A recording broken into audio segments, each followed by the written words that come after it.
And we are live. Good evening, everyone. Welcome. We are at our East Lansing Human Rights Commission meeting for March 3rd, 2021. Thanks for all joining us this evening. We'll jump right into it.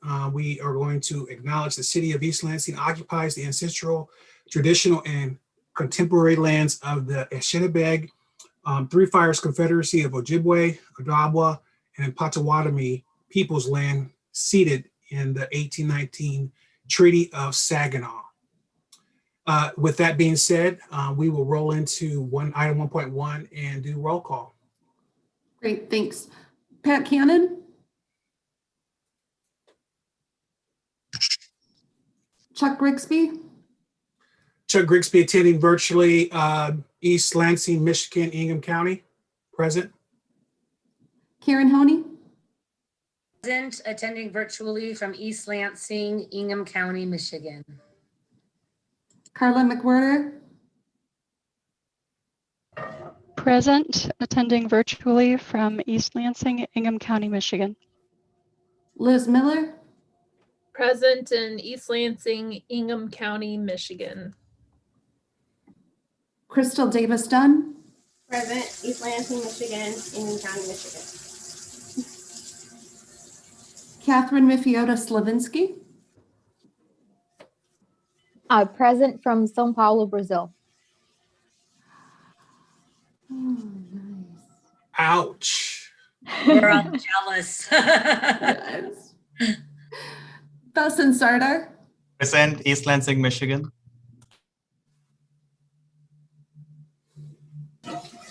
Ingham County, I imagine, Dawson? Yes, sorry, Ingham County. No problem. Quentin Tyler?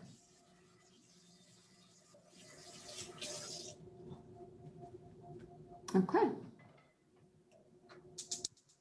Got it. Thank you very much, everyone. Thank you, Shelley. For traveling the farthest. Yeah, thank you, Shelley. I think we barely have enough just for quorum. Is that correct? We're good with the numbers? We're good. Okay, all right. So we will move on to item 1.2. We have approval of the agenda for March 3rd, 2021. I'll entertain a motion. If there's no edits or amendments. I move that we approve the agenda for the meeting. Moved by Commissioner Honey. Is there a second? Second. Seconded by Commissioner Catherine. Is there any discussion in regards to the March 3rd, 2021 agenda? All those in favor, please say aye. Aye. Any Aye. opposed? Thank you. So moved. We'll move to item 1.3. We have approval of minutes from February 3rd, 2021. If there's no amendments or edits to that, I'll look for a motion for that as well. I'll make the motion to approve. Moved by Commissioner Sardar. Is there a second? I'll second. Liz Seconded Miller. by Vice Chair Miller. Any discussion? All those in favor, please say aye. Aye. Any opposed? Aye. For the ones who are not on camera, please make sure if you're not going to be on camera tonight that you do at least have a voice acknowledgement on the votes. It would be really appreciated for the minutes. All right, thank you. We'll move on to item 2.1 to Councilmember Bacon. I'm going to reserve comment for section 4.1 and or section 4.3. Thank you. Did you have anything for us from staff, Shelley or Elaine, at this point in time in the agenda?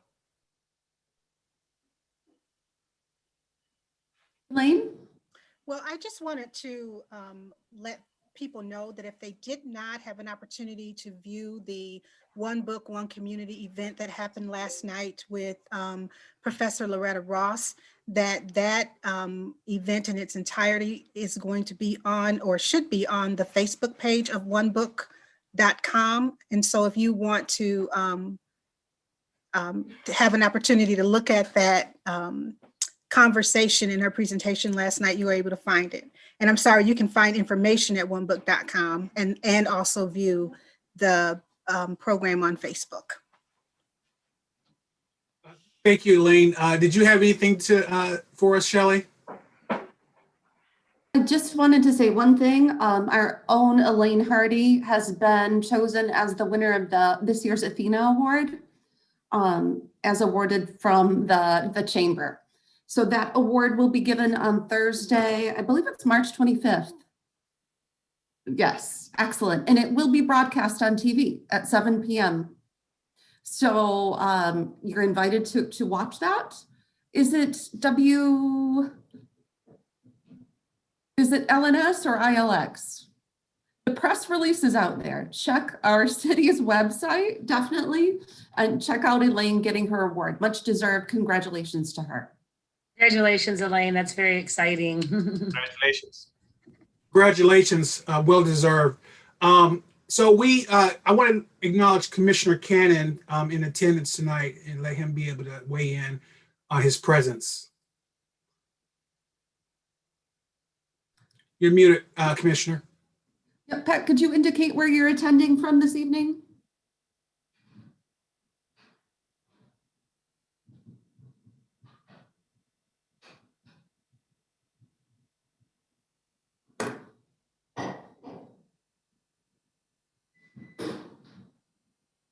Nope, we can't hear you. You're still muted.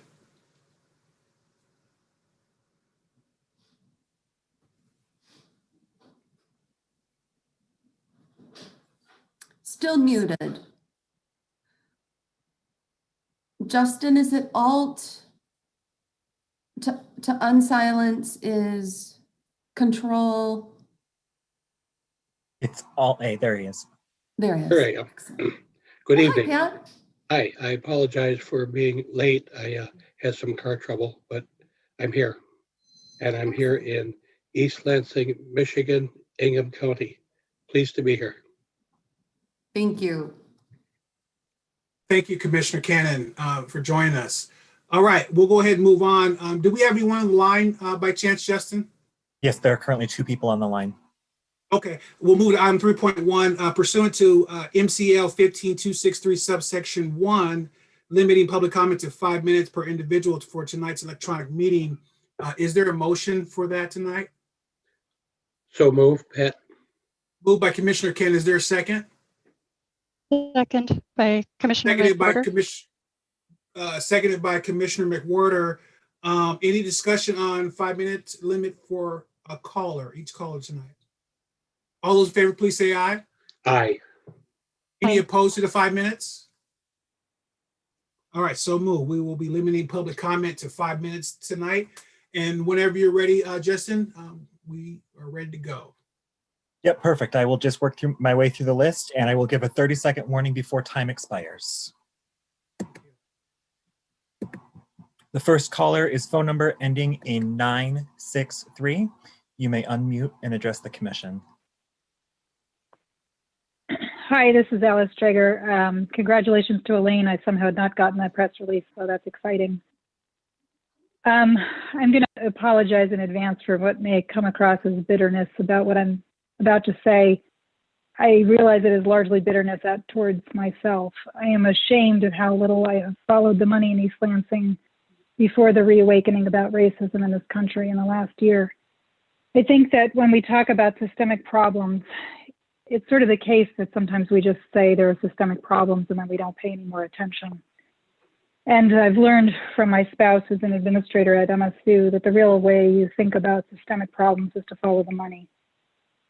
And so this is a little bit of a thought about following the money with regard to housing. You may know that the CDBG funds come from HUD. And so the idea behind HUD providing this money is to do good in the world in terms of taking care of people who've been marginalized. City Council purposely set up a process a couple of years ago that minimized public input on the use of CDBG funding. And I understood why they did that. It was frankly too painful to hear from people and social service groups that wanted to see the money go in good directions when the only thing the city really had to deal with was the Avondale Square debt. I totally understood what they were doing and why they did it.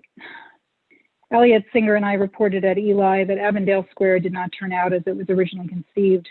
The original concept of this project had been to build low to moderate income houses, and the hope had been for a grant from HUD. And instead, a lot of things went wrong in the process, and City Council didn't decide to kill it years ago. And so they instead took a loan from HUD, which turned into a long-term debt problem for the city. At Avondale Square, a total of 26 houses were built. Only 10 of them are income restricted. The project ultimately, by our calculation, which was not disputed by the city, has come to a total public subsidy of $5 million. So if you calculate how much money went in to make each income restricted house possible, we spent $500,000 in public money per house.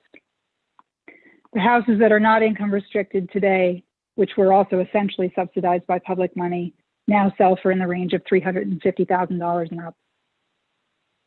Has the staff followed the process on CDBG? Absolutely.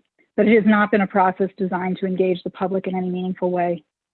When they were doing the look back on the last use of public funding for CDBG, they scheduled a public hearing between Christmas and New Year's when the rest of the city was silent. The only way people found out about it was because I was checking the calendar obsessively as I do, and I figured out that that was what was going on. It had a title that did not even give a hint that it was about CDBG funding. I had to Google it to try to figure out what the public hearing was even about and then alert people to it. So CDBG funding has been going to Avondale Square and also to the sidewalk repairs. And if you ask yourself why sidewalk repairs, basically the city has been gaming the system to use HUD money for infrastructure repair because the city has a huge problem with infrastructure because of its age and because of the lack of money due to the fact that we've let pension debt stack up and we have not paid attention to paying our pensions back until recently. I want to be clear, I don't think East Lansing is special. I think this is a pretty common game played by white majority cities with student populations. The student populations helpfully make it look like we have big pockets of low-income people living in our downtown. We call those areas low-income. HUD recognizes them as so-called low-income areas, and then we fix sidewalks. The idea has been that we claim that these are ADA improvements, but in fact, these places have been ramped. And it's not clear to me in many cases that they're actually being improved so much as fixed because they're cracked, which is important. There's no question it's important, but it's not exactly, I don't think, what CDBG money was supposed to be used for. It's worth remembering that one of the projects that used CDBG money to fix a retaining wall on a sidewalk on the private property or along the private property of the city attorney's property led to a federal fraud whistleblower suit, which the city had to settle. The city was required in the settlement to admit publicly the conflict of interest that the city attorney had, that it had in fact improved his property, and to give back the money, which came to about $134,000. HUD then did the city a favor and turned around and gave him $134,000 more, but we had to give the money back and we had to confess. And I think it's worth remembering that in his defense of that project, which enriched the city attorney's private property, the city manager, George Lahanas, justified the project by saying that poor people might walk on that sidewalk. Every time I read that justification, which I've had to read multiple times because of my reporting, 30 seconds. that was done in the name of City Council East Lansing, I just feel deeply ashamed. When we looked at what happened at Center City, there the city required the developer to build 25% of the housing units to be either owner occupied or low to moderate income or for people at age 55 and up. They elected 55 and up. They didn't build for low income seniors. And that project was subsidized with millions of dollars in public funding. The foundations for Neumann Lofts was paid for with public money. Can we get it right? I don't know. But I feel like the only thing that gives us any hope of getting it right is if we all start paying attention to where the money goes. And we start paying attention to the decisions that city council is making with regard to where the money goes. Thank you for your comments. I wanted to open it up to see if any commissioners or staff wanted to respond to that. Commissioner Cannon? Yes, sir. First, I wanted to commend you, Alice, for your diligence in finding out what the cryptic label on that community development block grant issue was. Often we see stuff that is obscurely listed and sort of shrug and say, we'll look at it later. But you dug in and found out what that was about. And I just wanted to congratulate you on that diligence. Thank you, Pat. Thank you. Thank you. Thank you. Any other commissioners want to respond or staff? You know, this is something that I feel like I've been playing catch up with as far as regards to the history of how this money's been distributed. And the more I learn about it, the more I see, I guess going back to what the caller's comments was, that this is a game that a lot of municipalities play with money and money that's given and utilized in ways possibly in a way that is not reflective of what it's intended for. And just because that is kind of sometimes the norm for a lot of different municipalities, I think that we can take an opportunity as we get caught up, as we get the facts, as we get the numbers, as we get the information, I think we have a responsibility to at least speak on it, whether that's individually outside the commission or whether it's here on the commission floor as we speak. You know, they're going to have the council. I mean, this comes down to what council wants to do and doesn't want to do. And they're going to have a discussion only meeting. I believe it's going to be on the 16th of March, if I'm not mistaken, where they'll be talking about this. And this is where, if this is something I think is important to you or you want to follow up on, that's going to be an awesome opportunity to do that.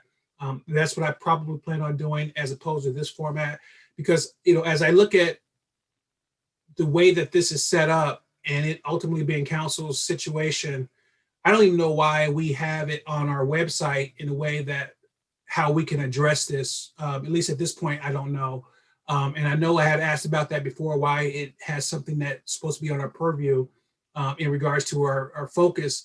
But again, I'm learning as we go along with that, and I apologize. But I do think it's important to really look at the money, look at how it's spent, and really hold our leaders accountable to, you know, prioritizing that however you see fit. So that's what I'll say. Does anyone else have any more response to the caller? I really appreciate you all listening. Thank you. Thank you, Alice. Do we have anyone else on the line? Yes, the next caller is Abby Taikaki. Hi, I'm just here to listen. No comment. Perfect, thank you. Thank you. And that concludes the queue. Thank you. All right, we'll move to item 3.3, written communication.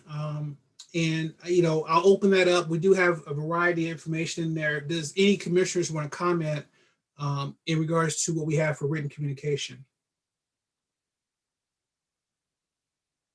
I'll just say that I kind of really spoke to one line item on there, the community development block grant, as I just said a few seconds ago.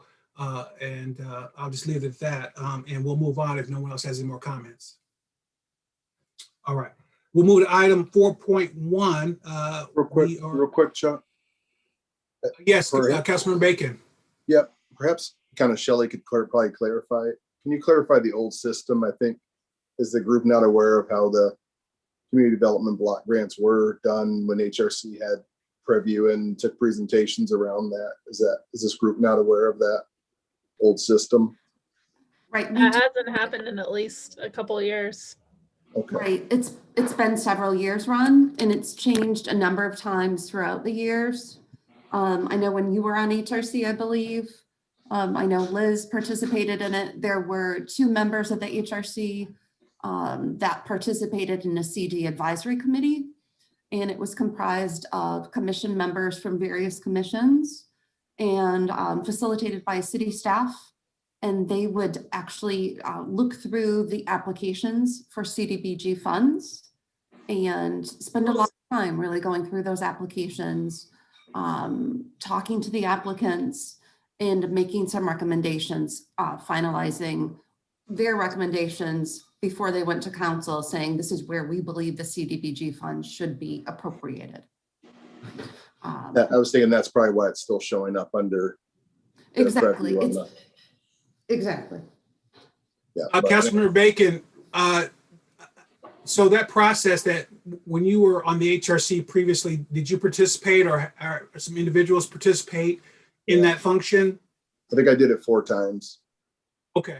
Yeah. Can you, if you don't mind me asking, can you give me a little feedback about, you know, the process, what you think about it, and, you know, the reason why possibly it went away from the HRC? Yeah, I like the old process, but I know even during that time period, the pot was shrinking under our feet as we were, be various groups, like say, a lot of the local nonprofits, groups serving underserved populations, immigration type groups, anything like kind of doing public service in those realms. And they'd give their presentations and put a request in for X amount of dollars. And then we'd make determinations from the entire pool of money, but that pool was shrinking rapidly for those groups. And I'm pretty sure that's probably why they made the determination to take that system down because it was probably getting to a point where they could not facilitate those types of numbers for the amount of need from those groups. So I'm sure they found other sources, but it was a really good, the presentations did allow for HRC to really learn about the services.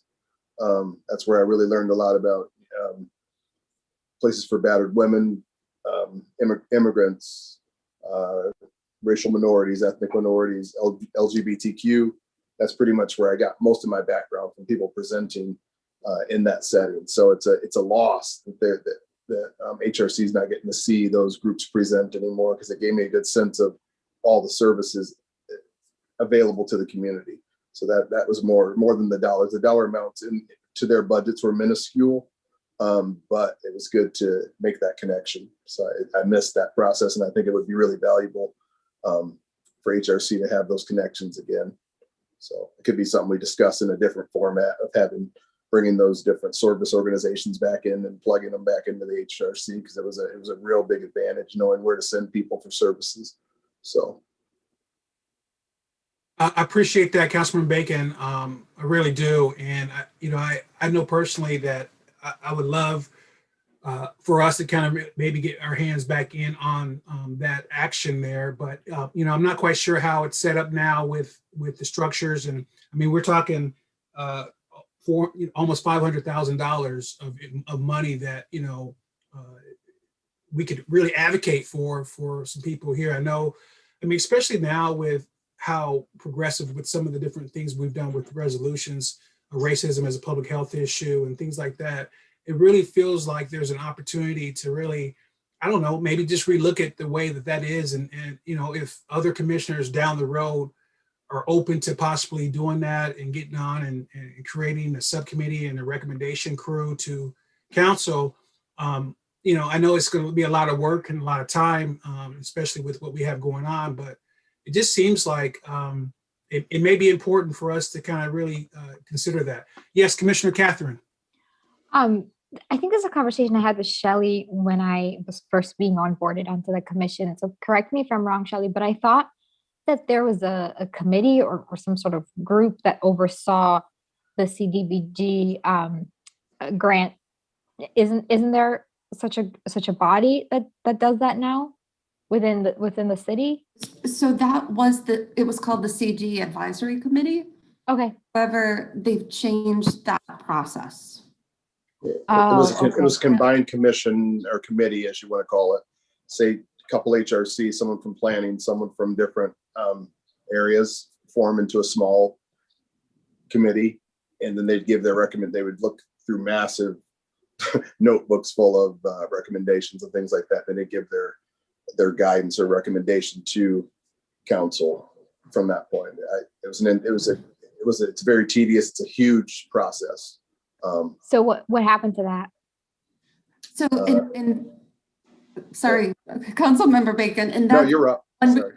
That's one reason we had Amy Schuschler-Schmidt compose the memo that's attached in written correspondence, because she described kind of what the process is now. It's primarily, City Council has a lot of input about priorities of where those funds go. So they streamlined the process very much, and they no longer use that model. I see. Okay. Thank you for that. You're welcome. Any other comments or questions? Thank you, Commissioner Catherine. Thank you, Councilmember Bacon, for the fill-in on that. It's very enlightening. I think we'll go ahead and move on to now what is item 4.1. We have our civil rights commemoration from Elaine Hardy and Adam DeLay. Thank you, Chairman. And for those of you who have not had an opportunity to meet Adam DeLay, I would like to introduce him to you. Adam DeLay is a Parks and Recreation Commissioner and one of the community members who first approached me about working to look at how we might find some ways to commemorate a civil rights legend who has some very strong ties to East Lansing. And so what we have tonight is, I don't want to call it a PowerPoint presentation because it's just a few slides, and it's mainly to help me remember not to forget to say something. But Adam and Ron Bacon, Commissioner Bacon and I are on a committee, and we are looking at ways in which we might find to pay tribute to Dr. Robert L. Green. And we just simply called this committee the Robert L. Green Project. So Justin, if you wouldn't mind. So what we are hoping to do is to talk about Dr. Green's contributions to the full civil rights movement as they related to his own personal story of integrating East Lansing. You can go to the next slide. This just is a picture of Dr. Green with Dr. King. He served as Dr. King's education director for over a year. He was his national education director while he was still a part of the MSU and East Lansing community. You can go to the next slide. So what is the Robert L. Green Project? What we're hoping to do is find a way to memorialize the civil rights achievements by Dr. Green and to memorialize the East Lansing civil rights history as it is associated with issues like redlining and integration for schools, and to educate the community on the numerous civil rights activities organized and supported by Dr. Green while he was in East Lansing. You can go to the next slide. In my process of talking with Dr. Green, and I have the privilege of being able to speak to him a couple of times a week to kind of really try to encapsulate this history of his time in East Lansing, I always learned something new. And there were significant measures towards strategizing and moving the ball forward, if you will, with regard to civil rights history that happened at the house on Bessemer Street. And so part of our wanting to memorialize the work that Dr. Green does would include us making an application for a state historic marker on Bessemer Street. And this marker would talk about the redlining history in East Lansing and a significant civil rights victory that Dr. Green won while he was living in East Lansing that I'm going to talk about in a few minutes. And to name a physical building in honor of Dr. Green, a school or some other public body. And then to look at along down the line to put a national historic marker at the residence. So these are the elements that this project will consist of, and I'll repeat them again: to put a state historic marker on Bessemer Street on the park property, and that state marker would talk about the history of redlining in East Lansing and the landmark civil rights victory that Dr. Green won for Black people all over the country, and to perhaps look at naming a physical structure after Dr. Green, and then again to look at putting a national historic marker on the residence at 207 Bessemer. You can go to the next slide. And Adam, please jump in here if I'm forgetting to say something, or if you feel like there's something that needs to be filled in. So we really specifically are looking at the house on Bessemer Avenue. It was the house that Dr. Green purchased with he and his wife, Letty. He was the first Black person to purchase a home in East Lansing through the use of a realtor. And there is a lot of history that has been documented around the events that supported his sale. And we are hoping that we will be able to find a way to educate the community about this.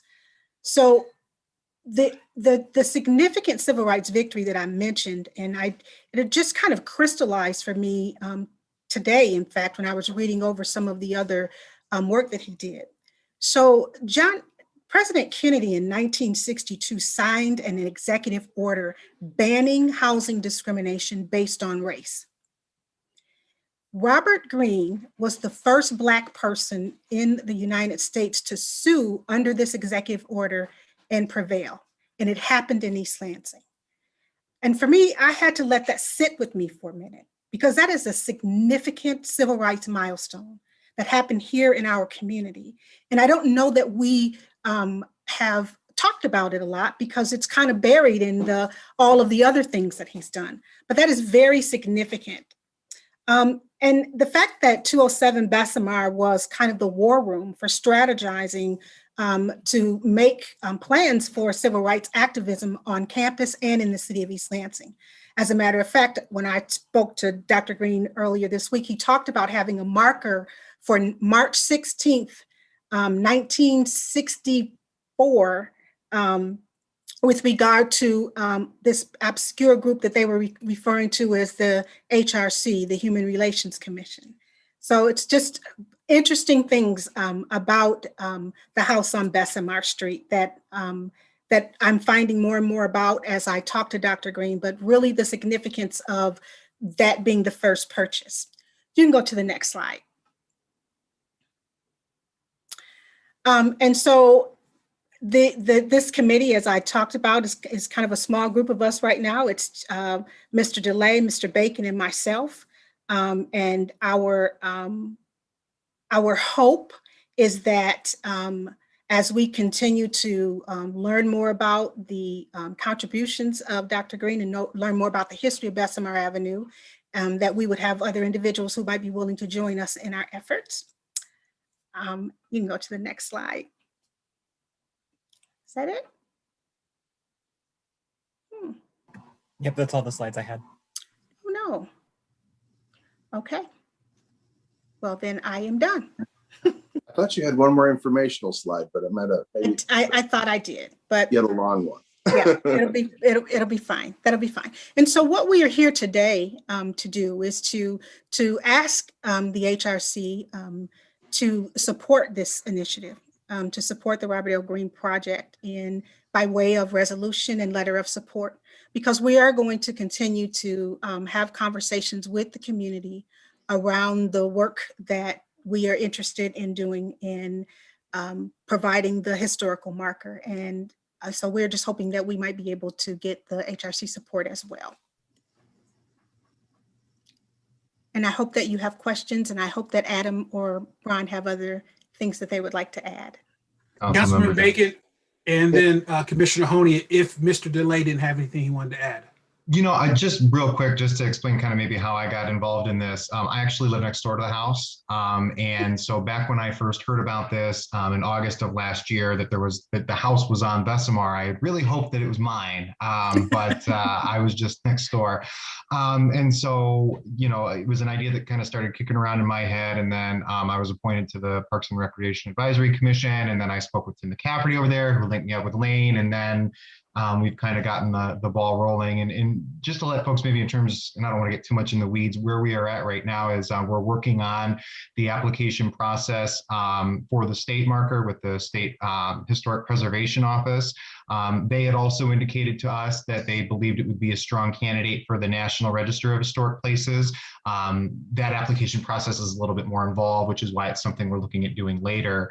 But right now it's been a lot of fun learning the history, reaching out to the Register of Deeds, going through old LSJ articles, and to really just see it all there be laid out. And in terms of what we're looking at just from the Parks and Recreation Advisory Commission side, for those who aren't familiar with the street, basically what you have is houses on one side and a very large open field that goes up to the Northern Tier Trail on the other side. And so we would be putting the marker across the street from 207 Bessemer and within that empty area, and sort of with the marker, you know, the Parks Commission had said that they would be excited to do a little landscaping around there, kind of make it a little sort of pocket with a small footprint, so that you would have not just the marker, but also just sort of like maybe some benches or something there. And they were very supportive. They wanted to get on that now.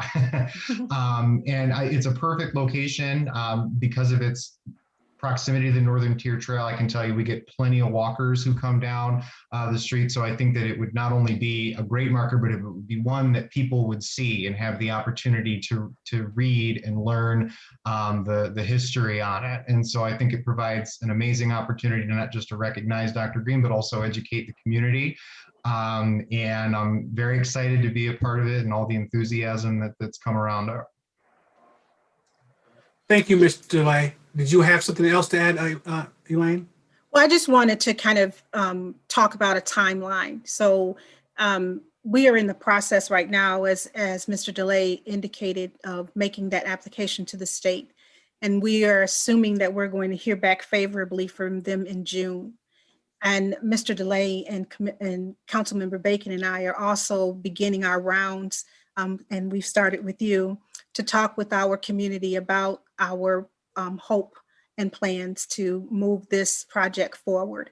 And so we're going to be doing that up until we've spoken to the last community group that we need to in order to get support for it. And so we'll be doing visiting neighborhoods, talking to the East Lansing School Board and other groups up until June. And it's our hope that once the application is filed, that we'll hear back from the state and we'll be able then to have an event that would unveil the state historic marker around August of 2021. We're also looking at, as we indicated, once that state designation has been awarded, that we would look at a national designation for the home. And that process takes a little longer, but we're hoping that we may be able to see that happen in 2022 as well. So that's all I wanted to share. Thank you. Councilmember Bacon and then Commissioner Honey, please go ahead. Yeah, and just per conversation I had talking with Elaine today, I had a conversation with Principal Andy Wells today regarding the subject, and the obviously Mr. Wells and the Bibbs family are very close. And I really realized today it's impossible to tell the history of East Lansing without illustrating Dr. Robert Greene's history here. And he began to tell tales of himself and when meeting Martin Luther King and Martin Luther King, his son, and they're shooting baskets, and the connections between the Green family and Coach Bibb and all this history and the history of East Lansing High School and having issues of integration, and Dr. Greene showing up when they were having issues of intimidation and things like that. It's just like you cannot tell the story of East Lansing without his story being completely ferreted out and understood, and opens us up to all these other historical figures and people that we have here that also need to be honored, frankly. But he's the linchpin, a single point of contact for almost every one of these stories. When you start, if you mention his name, it will open up a storybook of civil rights and human rights and education and excellence. So it's exciting. Now that you know this name, and if you haven't researched them, it'll take you down a rabbit hole of civil rights you didn't even know started here. It's an incredible legacy, and I know that's what we're all pushing for, us to live out that legacy. But we have icons here that are from here and did a lot, and a lot of it happened right here. And I know we're trying to round that out, but he's the key, and we definitely want to honor him. And like I say, give people flowers while they're here and honor him.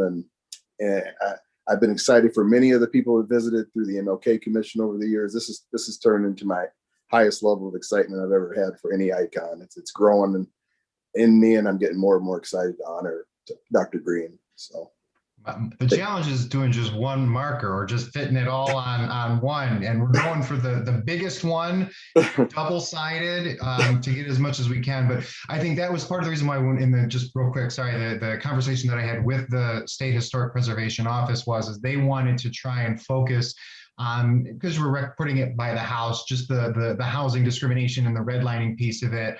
But to the council member's point, and as I've done, I mean, rabbit hole is a perfect description, because every time I start to learn a little bit more, it just takes me in an entirely different direction. So yeah, it's like I said, an awesome thing, and happy to be part of it. Thank you. It happens almost every time I have a conversation with him. Just like the landmark today, about 1962 and the executive order and how East Lansing figured into that. It's phenomenal. Thank you, Elaine. Commissioner Honey, thanks for being patient. Oh no, it's all fascinating. This is great. Well, I'm obviously 100% supportive, and those of you who remember when Dr. Green was a guest at our meeting a few months ago and mentioned that my father actually worked for him at the Center for Urban Studies at MSU. He was my dad's boss. My dad and my mom were at parties at Bessemer Street. My mom has fond memories. And when I told her, she was very excited. And of course, my father passed away this summer. Unfortunately, if he was still alive, I could just pick his brain about Dr. Green because he worked for him for a couple of years. But it would make me, I would be honored to be able to be a part of this. If you're still looking for folks to join your little commission, your subcommittee, I would love to be a part of that. And I might even be able to get some really good inside kind of, perspective from my mom, what she can remember about my dad's days of working for Dr. Green. And my dad was an activist and really fought for housing, against housing discrimination in East Lansing and school desegregation in the state of Michigan. So it would be an honor for me to be able to kind of do that in his memory. So I think this is fabulous and 100% supportive, and any way I could be a part of it, that would just be an honor to me. So thank you, Adam and Elaine, for bringing this forward. And yeah, I'm fully supportive. Thank you, Commissioner Honey. Any other comments or reactions to the small presentation tonight? I see a lot of head nods as you were speaking and presenting this to us. And I think I can safely say that generally we were all very supportive of this project that you guys are working on, and very appreciative of that. Who right now is all serving on the committee right now, Dr. Green's committee? I know you mentioned you two. Who else is on that committee? There really, right now, it's just the three of us. It's Councilmember Bacon, Commissioner DeLay, and myself, and now Karen. But there's just the three of us. Tonight, we are really hoping, Ms. Chairman, if we could perhaps have the HRC agree to write a letter of support for this project and pass a resolution in support of it as well. Is anyone against that or have any issues with that at all? Because I think we're good. We can definitely support that.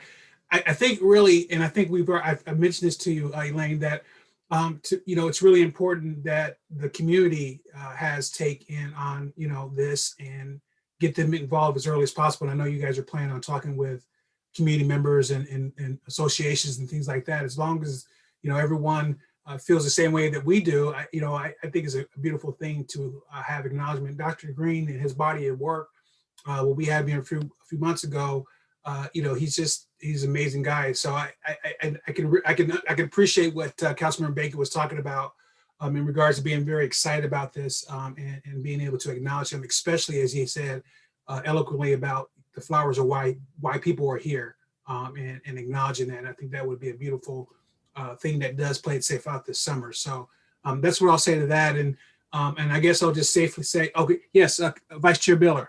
What would the timeline be for the letter and the resolution, just so we can make sure that we have someone who does that work and it actually happens? Yeah. So as we are visiting with the community, we're going to be asking for support from probably the Parks and Recreation Commission as well. So if we have to give you a date, then we certainly would love to have it as we apply for our state application, which we do want to send that application in by the end of this month. Is that correct, Adam? And so if we could perhaps have a letter of support so that we could attach to our application, that would be amazing. And then a resolution certainly could come later, something that we can present, along down the line at the event or even before then. Awesome. Great. Is there anyone who wants to take a stab at a draft of a letter this month so that we can pass it off in the deadline? I ask others so that I don't volunteer. I'd be willing to take us to with you as my co-editor, Liz. I'll start it out and maybe send it off to you. And yeah, that sounds good. Is there okay. And Elaine, I might reach out to you as I'm writing this letter if I want some statistics or something like that, or maybe just refer back to your PowerPoint. But yeah, I'll take a stab at it and try to get something out in the next week or two, if that's okay. Yes, Commissioner Catherine. Do we have to like vote on that? How does that, is it an electronic vote, or everyone just kind of gives a thumbs up when the draft is ready? Like what's the process for that? We should probably vote to affirm writing a letter, but then don't need to, in support of this, but don't need to. And then next month, the letter would be included in our written documents as part of the record, but we don't need to vote on the final draft of it. Yeah.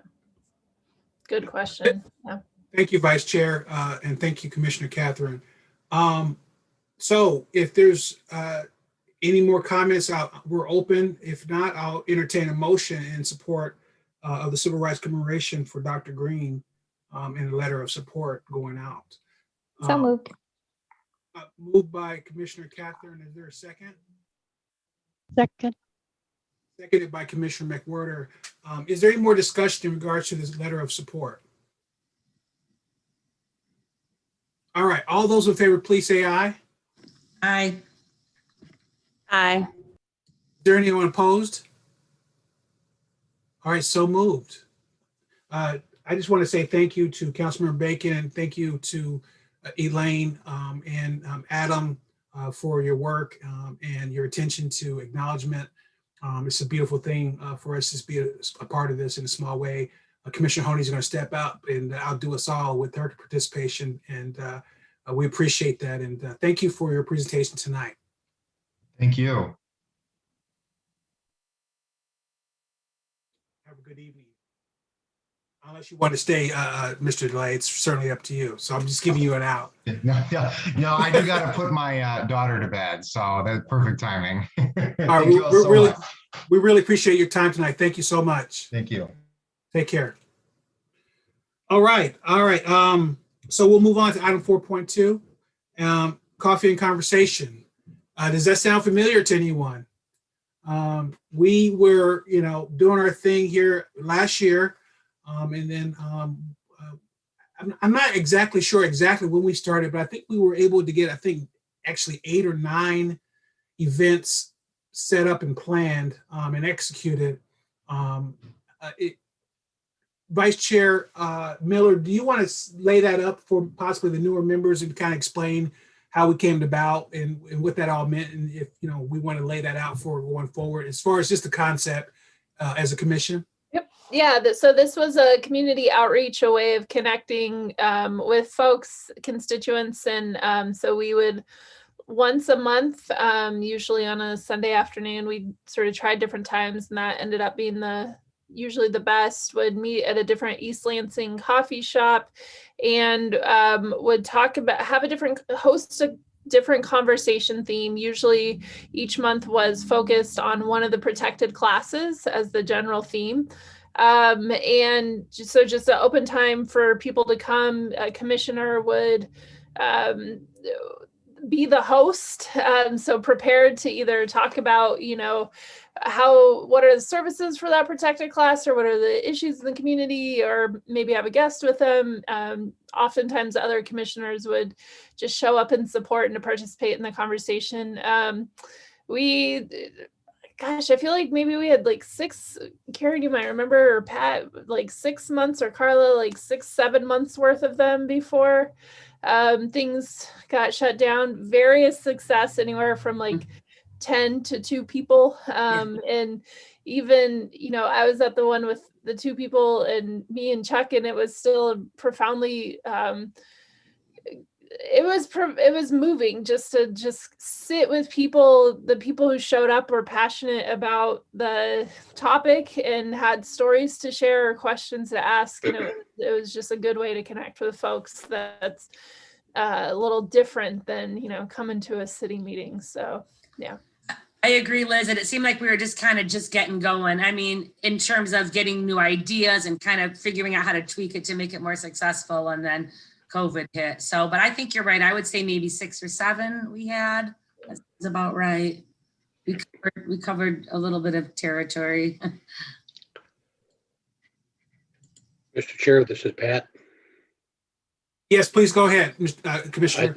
I'd just like to say that I participated in one or two, and it was a joy to engage in conversations from people who came because they were interested in the topic. And at no point in none of these sessions did we run out of chairs for people. So the attendance was not overwhelming, but the quality of the conversation, I think, was excellent. And I hope that at some point we can pick it up again. Thank you, Commissioner Cannon. I got to tell you, I participated in 2 or 3 of them, and I'll never forget the very first one with Commissioner McWhorter, and we had showed up to the coffee shop, and she was all set up and prepared, ready to do her thing, and then I think it was both news stations showed up to interview us about it, and I'll never forget that because that's the most expressive I've seen Commissioner McWhorter in my whole entire life. And it was a very positive thing. Now Mayor Stevens saved the day by coming in and just really doing a great job of presenting it to the community.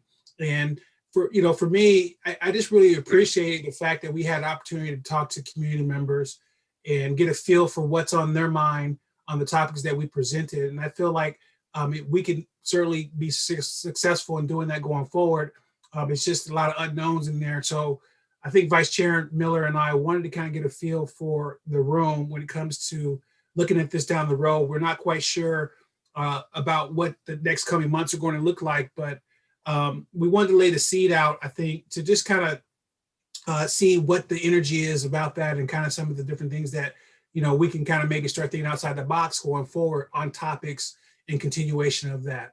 Did you want to have anything more to add to that, Vice Chair Miller? Yeah, we talked about, what are the options for gathering outside or as the weather turns, and possibly thinking ahead, it could be in a month or two that's possible and good. So either coffee shops with outdoor experience or in our local parks, is there a way to hold a socially distanced small group gathering in that way, or is there a different way to connect? Are there events in the community that we could show up at or be engaged, or ways to make those community connections? Thank you, Vice Chair. Any more discussion in regards to coffee and conversation? We kind of wanted just to open it up and just kind of get a feel and some feedback. Yes, Commissioner Cannon, and then Commissioner Catherine, please go ahead. Yeah, again, I'd emphasize that I don't think we can determine the success of any event on the number of individuals that turned out for the conversation, but it was the quality of the conversation. And we know that yesterday, the president announced that by the end of May, there will be enough vaccine in this country to vaccinate every adult in America. And so with that in the back of our minds, but the target is the end of May, I think we could tentatively plan for be resuming those coffee and conversations as early as June or July. Wasn't that the time we started last year? Was it June, I believe? I think It would so. have been the year before. Yes. Oh, yeah. Well, yeah, you're right about that. But yeah, I think June was the time. We had beautiful weather. We had the option to sit on the patios or inside. And so, yeah. Any other comments? I don't see that being unrealistic at all in some ways, Commissioner Cannon. Yes, Commissioner Catherine, please go ahead. So were there ever partnerships with other commissions or other groups within the community? We didn't have any partnerships with any commissions that I remember, and that's why you're here. That's a wonderful suggestion or thought in regards to teaming up with other commissions in regards to some of the different issues and some of the different things that we're doing with protected classes. But yeah, we didn't, does anyone remember, did anyone set anything up in a way where they were working with another organization officially or another commission? We had talked about it. I don't know if anyone actually ever did that, but it was definitely kind of part of the long range plan, Catherine, was that like, if we were talking about housing discrimination, that reaching out to, the idea was there, and certainly when we were preparing for our topic, I know that I certainly reached out to, did my own background background connecting with existing organizations. It was never as co-sponsorship, but I do like the idea, and it was kind of in the part of the plan and in the talk. I think that had we continued moving forward, we might see more collaboration, is what I think. And I remember we had a real concern about trying to like come off as the expert of these topics, and so we invited people, I believe, and had them come in from their respective professions or skills or organizations to give us that information, give the community that information, that format. Commissioner Sardar, please go ahead. Yeah, we did partner with the Census Committee as in one of the coffee hour events. I wore a double hat since I was part of that committee as well, but we did invite Regine Head from the Census Committee to be part of it. That was a partnership. Just thought I'll put that example out there.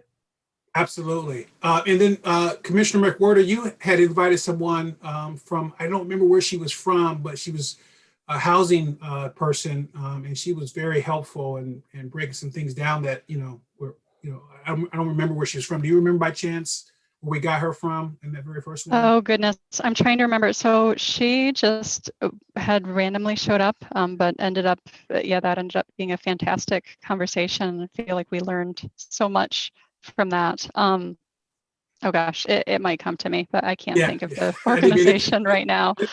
Maybe to put you on the spot. Commissioner Catherine. Yes, so just, I don't know, if we're brainstorming, one of the things that come to my mind is partnering maybe with East Lansing libraries and then having a reading and then following that reading, having a conversation, or with the Arts Commission, I don't know, having something surrounding music and then talking about that with relation to human rights, or any kind of other art form. Maybe have a little improv skit and then have a discussion about that. I don't know. I'm just trying to make it so that there's an interactive component, which is still the conversation, and also a learning component, which is the exposure to a new, to a new idea. And then we wouldn't be necessarily the experts in it, but our partners would.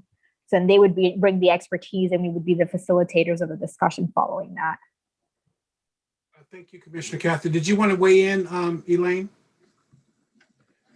Thank you, Chairman. I just wanted to raise up the idea that the MLK Commission is always looking for opportunities to engage the community, and particularly in discourse around civil rights and human rights issues. As a matter of fact, a few years ago, I don't know how many it's been, Shelley, but we worked in conjunction with the MLK Commission to host a couple of community conversations at the East Lansing Hannah Community Center that were very widely well received and attended. And so I just wanted to put that out there, that if there's ever any interest in working with the commission, I'm certain that there would be some willingness to do so on behalf of the commission. I do want to raise up, though, that if in fact there is an opportunity to do that, that we're looking at the space that we're occupying and having these kinds of conversations, and really not just letting it sit there, but to look at any type of activism that can evolve from those conversations to support whatever issue it is that we are discussing at that time, would be very important for the commission to see moving forward. So thank you. Thank you, Elaine. And, just another example of why the city needs you and what you do, and really complimenting what we want to get accomplished and what we want to represent to the community. Did you want to weigh in, Commissioner Honey? I did. I just wanted to respond to Elaine, because actually that's what gave birth to this idea, Elaine, was those two events at the Hannah Center. And when I joined the commission, I had this idea brewing because I had participated in both of those events at the Hannah Center. And the takeaway from all the feedback we got, I was on the school board at that point, I think, was we want more, people had these momentum and then nothing happened after that. And so when we had a conversation, when I was a new commissioner, that's really, I think, what gave birth to this idea, was doing something more regularly And that idea was a call to activism. You know, that was really part of the original vision, because we just saw all this excitement from people in the community, but it was like a once a year event. And so we thought, wouldn't that be great if we did something monthly? And so just that you mentioned that really to me is what gave birth to this whole idea. So I think that's an excellent idea in terms of maybe partnering and figuring out how we can make it be more than just a meaningful conversation. Absolutely. Thank you, Commissioner Honey. Did you want to weigh in, Commissioner Cannon, before we wrap this discussion up? Just to follow up on what Karen just said, I think had it not been for the stifling of the coronavirus, we would have continued these coffee and conversation events, and I think it could have mushroomed, and I think it still can. And I just urge us to pick a month and start planning from that time forward. Agreed. I guess maybe, and I don't know, with our timelines and possibly like that, but maybe, and I'm just putting it out there to shoot me down, but maybe we should probably think about possibly creating a subcommittee, maybe not tonight, but in the future going forward, so we can kind of hammer down some of this input tonight, and then have that group of people come back to us, and so then we can kind of have some line items or have some type of structure with being able to start to implement some of those ideas. What is your feedback on that, Commission? I see a thumbs up from Commissioner Honey. Yes, Commissioner Catherine. Just what would be the outcome? So like that's, I guess that the better described the outcome, the better success the subcommittee. So what is the outcome? Is it to come up with an agenda or a schedule and potential ideas for what each discussion should be? Like, what's the outcome? That's a great question. Yes, Vice Chair Miller, please go ahead. Yeah, great question. I think it would be helpful to have a subcommittee that concretely creates a framework to propose, because there have been a couple different ideas raised in a framework that balances. So the Coffees and Conversation format was based around the regularity of once a month, so it becomes a routine and a ritual that people can count on, and the bandwidth of the commission of what type of event. But if we're talking about partnering or reaching out, maybe it's a 1-2 framework of a regular thing and a couple of organizations or groups that we want to intentionally partner with to create these larger pieces, in the coming year. So it's really like an events subcommittee that is creating the framework for our community outreach events for the coming year.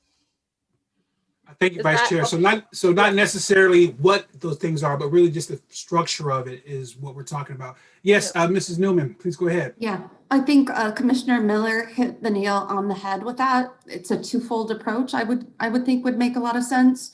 It is not too early to start thinking about a larger event, because it does take a lot of planning and a lot of work to arrange. It's not something you can pull off 2 months ahead of time. It's very difficult. So I would, encourage a subcommittee to look at both the smaller, more regular thing, as well as perhaps partnering to do a larger event. And calling a group like the MLK Commission that are experts at event planners as soon as possible to get on their calendar. Yeah. All right, thank you. I think we'll go ahead and wrap up the discussion. I think we got a good foundation of item 4.2. Unless anyone else had anything else they wanted to add. Could people who are interested in the subcommittee maybe email you this month, or so that we have an idea of who that might be going into next month's meeting, as opposed to starting from a blank slate again? Yes, if you don't mind, Vice Chair, I'd rather have them email you. Sure, that's fine. I got a little bit on my plate in regards to that. I don't want to do anyone any injustice, just with my delay of responding or anything like that. If you don't mind, please. Great. All right. I know you're busy too, so I don't want to be disrespectful on that, but I yes. just heard her volunteer. All right, we'll move on to item 4.3 and update from the Police Oversight Study Group. Councilmember Bacon, did you want to weigh in on this at all? I can give my 2 cents on it, but as far as just maybe, given your perspective of kind of where that group is at, and what you are seeing here in the next few weeks or so. I know Elaine Hardy and everyone else has been working on this public input session that we have coming up. But did you want to? Not a have to, but I just wanted to give you an opportunity if you wanted to. No, yeah, I'd say at this point we're kind of out of the academic portion of the process, and we're into the nuts and bolts of what's going to be the function of the commission, how it's going to be constructed, the makeup and configuration, who's going to be seated, how many seats. We're into that real, work part of the commission now. There've been several presentations along those lines, and now we're preparing for the community input down the road here. But we'd hope to have at least even could be even severely rough draft by that point, by the time we get to the community input session, which will be important to hear from the community broadly about what their impressions are of policing. And I have received the calls, and I know several people are starting to receive the calls on the policing survey. And I know we got a call, at least to my house. I didn't get to pick it up. I think my wife might have done the survey, and I talked to Councilperson Watts, and she got one yesterday, and several other people. So the calls are going out, and they seem to be capturing a good cross section of the community. So I would definitely like input on that from this one. If you guys receive calls, it'd be something we could discuss and see what you thought of the nature of the questions and that kind of thing. And it'll be definitely something that we'll share with you down the road as well, around kind of what those findings were from the community. That's a good broad cross section that we'd definitely be willing to share back with the Human Rights Commission at a later date. So we're just getting down to the really tough part now of deciding what type of commission, what type of powers will be granted, and what type of things they're going to ask for. And this is the hard part. So, and what's that going to mean to the future labor negotiation down the road? And all those things have to be taken into consideration. Complaint handling, anything you can think of has to be considered. So we're into the heavy lifting now. So. Thank you, Councilmember Bacon. You did cover a broad range of that. I just wanted to speak a little bit to just making sure that we have two different things going on. We have a public input session portion where we'll have the community, come in and sit down with us, and it won't be just in the 5-minute format that we typically do for our public meetings. They'll be able to kind of really have a discussion, and we're going to have breakout sessions and a whole opportunity to really get that input and do something with that information, and what Councilmember Bacon was speaking to. And the other portion is pretty self-explanatory, but yes, the city is sending out a survey to the community in regards to what their ideas of, how policing is happening in our community, and some different things with that, as far as kind of how the community views the police and what they expect possibly from the Oversight Commission. I haven't seen the questions, and I can't really quite speak to that, but I just wanted to clarify that. And yes, we have really just got a lot of data, a lot of information, and we're now formatting that in a way where, as Councilmember Bacon was talking about, we're really working on the model. So the actual functional piece of what the oversight powers would be that we would recommend to council for them to kind of weigh in on. And that's been a very fruitful discussion in regards to it fitting what we have as far as needs in our community, and how we can go about having an oversight commission that really addresses some of these different things when it comes to complaints and some of the different models that we want to have. I think another big portion I want to highlight to you is that we're also really focusing on policy and really jumping in on working with the city and the police department, and having this body be able to work on policies and procedures when it comes to how they're policing the community as well. So not just more of a reactionary, but also a proactive commission. And so we're kind of right in the heart of all that. As Councilmember Bacon said, it's really where the heavy lifting, as he says, is happening. We do have a little bit of a time crunch. We were commissioned to do this thing till, is it mid-April, I believe? So we may need a few more meetings, a couple more weeks after that to really make that deadline and really have this recommendation be something that's very, very workable for council to kind of wrap their heads around and just jump in and get this thing through as soon as possible. So I'm saying the same thing that Councilmember Bacon said, but just highlighting a couple different points on that. So did anyone have any questions in regards to item 4.3 in the update? Thank you. All right, we'll go ahead and move on to Commissioner Concerns, item 5 on the agenda. Do we have any input from any of the commissioners or concerns or questions or statements? Yes, Commissioner Catherine. I don't remember. Does it have to be concerns or is it? No, it's open. Okay. It just says that. Okay. So I just wanted to let everyone know I volunteered to work with Shelley on putting a little binder for new commissioners. Haven't got to that yet because getting to Brazil was a whole thing. But that is my kind of priority right now for the commission. So just wanted to let everyone know. It will also include Robert's Rules Procedures and just kind of a fun, information catalog for anyone that in the future joins the commission so they can hit the ground running. So that's all. Thank you, Commissioner Catherine, and we really appreciate that. I know that was something that was really important to you as you got on and some of the different things that you had on your onboarding process. So I believe that's a tremendous step up from you and your time to be able to kind of contribute to that for our future HRC members. So thank you. Yes, Commissioner Cannon. Yes, sir. Some of you know that I read a lot. One of the benefits of retirement is every day is Saturday and you can read as much as you want. And the last couple of years, I've been reading between 10 and 15 books a month. And the couple that I've read recently might be of interest to those interested in human rights and civil rights. One is called From Here to Equality, Reparations for Black Americans in the 21st Century. And another one is called 40 Acres and Maybe a Mule, also deals with reparation, but that second one is targeted to older elementary school kids, and both are interesting reads. And if anyone's interested, I can pass on the titles and authors to our liaison, and you would share it with the rest of the group, wouldn't you? Of course, Pat. Okay, thank you.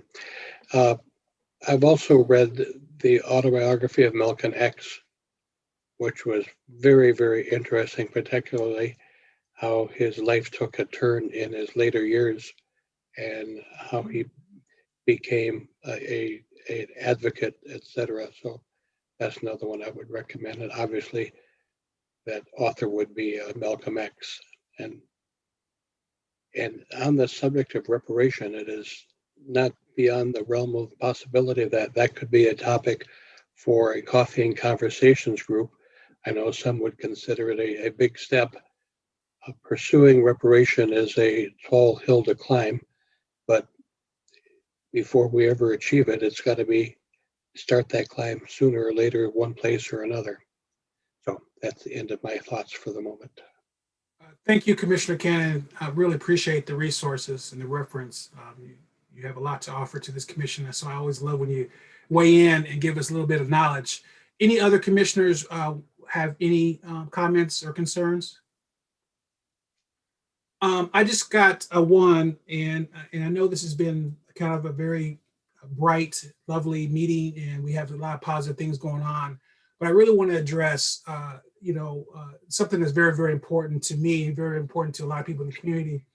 And this is kind of to Councilmember Bacon and Elaine Hardy in regards to, we've been working on, as you know, the study group and getting a lot of information. And it has come to light that the traffic stops, 20%, or excuse me, not 20%, but 2 or 3 times likely for minorities to be pulled over, 3 or 4 times likely if you don't live here to be pulled over if you're a person of color. And then over a 3 or 4 year period, we have 20% more African-American people being pulled over, which beats any other surrounding municipalities that I am aware of. And, in a couple of meetings, it seems like community members have brought this up to council, has really made some very passionate pleas to this disparity. And it just seems like there hasn't been, and I try to watch every single meeting, every commission, and it does not seem that anyone on council has addressed these numbers, addressed this information, or even spoke out on it in a way that really recognizes that it's an issue. And I know we're doing things, and I know we passed resolutions, but to me, I feel like it is something that it's kind of like the elephant in the room, and we're all kind of just avoiding that conversation, that hard conversation. The Oversight Commission that is going to be in play here, hopefully in several short months, is a commission that is set up to be able to deal with complaints and policy recommendations and things like that, but it doesn't address these issues. No oversight in the nation, this nation is designed to be able to address those issues. Those issues have to be addressed by leadership, and it has to be something that we have to have out in the open and have discussions and tough discussions with that. And I just feel like from what I've seen and what I've heard, that we could take a little bit more emphasis on speaking on this, or at least making statements in regards to acknowledgement of these numbers and this information that our community is bringing forward. And I think it's a responsibility for me to say that as being a member of this HRC commission, and this being one of our protected classes that we are mandated to talk on and speak out and advocate about. So I'll say that, there's no reason if you don't want to respond or anything like that, but I really want to make sure that that is something that is on record that I feel needs to be, I think, looked at, talked about, and be addressed from the community standpoint. Is there any responses or any questions? Yes, Councilmember Bacon. Yeah, I think in relationship to the data, I think that would be, I consider that data like the worst kept secret ever. I don't think there's any surprise or anything that, to me, that's my reflections on the data. I think it just kind of proved what most people considered probably to be true, and kind of the reputation of East Lansing as it stood for eons. Like so I think maybe what you're looking for, I think I'm kind of, from my perspective on any of this stuff I'm kind of done reacting. It's just time to act. I'm not, you're rarely going to see, I think we've reacted enough to every little stimulus, every little thing. I don't think it's accomplished very much over time. And that's just my approach in general.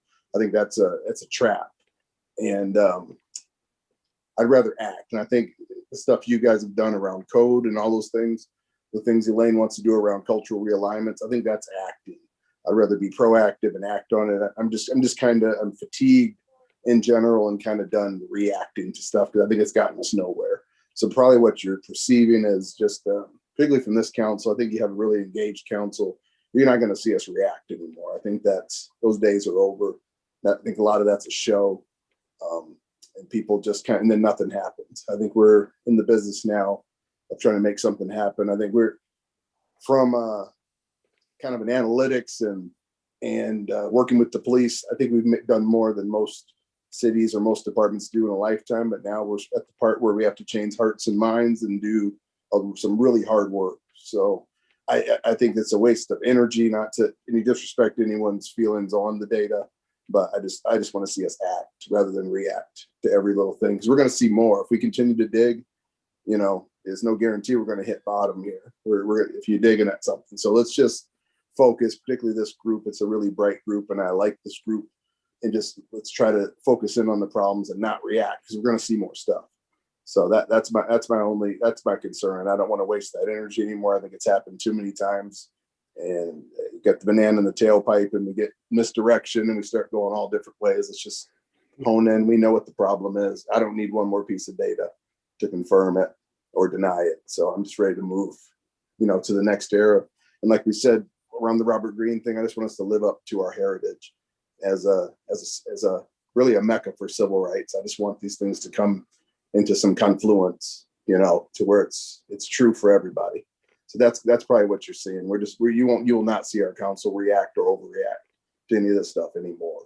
So we're just going to act. Thank you for your comments, Councilmember Bacon. I think really, and this is the conversation for another day, I would imagine, but I think I would agree with you to a great degree. Reacting is not really something that you can put energy into that really makes a difference. But empathizing and addressing it in a way that shows the community that this is an important issue, I don't think there's any wrong with that or any harm in doing that and showing that this is a concern. And by far, East Lansing has done a number amount of things that I think are important into the right direction. But and I say this to you with all due respect, and I bring this up with all due respect with everyone sitting here, but I feel that we can do more. And what more is going to be a team effort for longstanding issues that we've had in this community around the nation in regards to some of the different things that we're talking about. And I just want to make sure that we don't tune this out, especially when we have people who are out here having life-changing events when it comes to these numbers, these data. These are people's lives. And it's very, very important to be mindful of that. So I really appreciate that. And again, I just want to make sure that I'm saying this in a way that is something that's just important and I think needs to be said. Nothing outside of that, and something that I think is something that we got to continue to work on. And I'll leave it at that. Yes, Commissioner Honey. Chuck, you and I had a conversation last week, and we both expressed our frustrations just about the fact that while we've really been focusing a laser eye really on police excessive force and on police complaints as an HRC, this was all, it's no surprise, right? But this was kind of all happening while we kind of felt like we had this laser eye, but like you said, that we were focusing on kind of a different aspect of it. Obviously, the more folks of color are pulled over at such a disproportionate rate, the more likely, excessive force is going to happen as a result, et cetera, et cetera. So do you feel like this is going to be one of the main purviews of our eventual police oversight committee? I admit to not, I should be more involved in paying more attention, and I appreciate all the updates all the time, but I'm just curious between Ron and Chuck, is this something that's being delineated as a priority moving forward? Not just excessive force, but looking at people being pulled over, and is that being identified as a priority? Well, okay, so the Oversight Commission and that whole energy from that, it being into reality, is definitely a piece that really will address a lot of issues that are going on. But if someone does not make a complaint, or if someone is being in a situation that they are not able to come forward, it just seems very, very hard for the reputation that East Lansing has for that to change when we don't have, I think, leadership talking about the issue in a way that really addresses people's concerns. The Oversight Commission is going to be a very positive thing. Deputy Chief Johnson, I mean, he's been amazing. He's been very available. He's been very proactive in doing some different things. He has come on and hit the ground running. So please don't get it misconstrued about kind of where I'm at. I'm very appreciative of the work that's been put in, but the challenge is that the issues that we're talking about in regards to the numbers, the Oversight Commission will have, in my humble opinion, a very little effect on that change. It's a behavior, it's a culture that we have to work on that's been longstanding for a long period of time. And so for me, I don't think that the magic wand is going to be done by having an Oversight Commission based on some of the history that we've had in the city. But that's just where I'm at with that when it comes to that. And I hope that addresses your question a little bit, Commissioner Honey. Yeah, just to expand on that, I think they're defining their powers. I've told them just basically to use your imagination and try to really look at as expansive or the types of powers you really want the commission to have without reservation about what the reality of that is, or what that means around contracting, or what that means around whatever. Just kind of considering that those types of powers. So the answer, Karen, to your question direct is yes, kind of to all of it. They should be looking at every single element and seeing where they fit into that process and every step along that continuum. So yes, the answer is yes. How that will be defined initially, and if there needs to be revisions and all that, and what happens when it gets to council, I don't know yet, but they're on the road to defining those powers right now. So thank you, Councilmember Bacon, and thank you, Commissioner Honey, for your questions. I think we'll move on if there's no more discussion in regards to that commissioner concern. All right, we're down to item 6.0. I'll look for a motion for adjournment. So move. Moved by Commissioner Cannon, seconded, I believe, by Vice Chair Miller. Thank you, everyone. Thank you for listening. Thank you, staff, for participating in your time tonight and the wonderful things you're bringing forward to the community. Really appreciate that. All those in favor, please say aye. Aye. Aye. Mr. Cherry did a nice job of moving this meeting along. Thank you so much. We were due for a good one, short one like this, productive one like this. You can thank Vice Chair Miller in regards to that. Have a good night, everyone. Thank Take you. care.